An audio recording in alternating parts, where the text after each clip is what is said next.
Hello viewers, back in April this year I posted that video was starting to redesign the icon for its Office apps.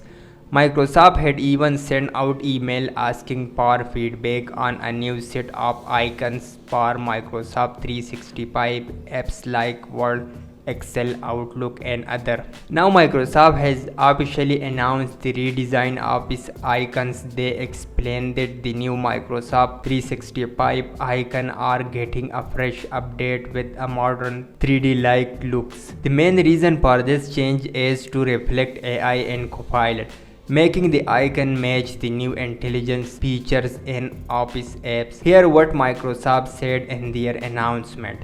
Word, Excel, PowerPoint and the rest of your tested tools have new life with Copilot.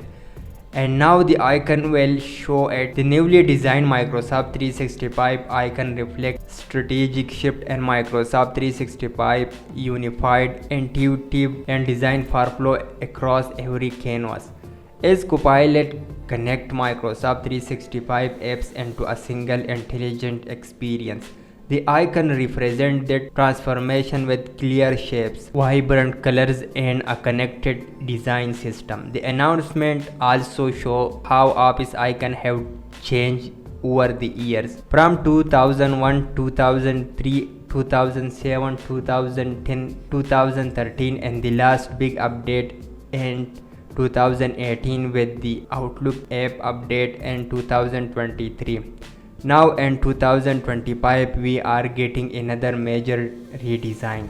According to the Microsoft, these new Microsoft 365 icon will start rolling out in the coming week. They will be available on desktop, mobile and the web for both regular user and businesses customers. So if you are using Microsoft 365, expect to see the new icon very soon. And I will see you in the next video. Thanks for watching.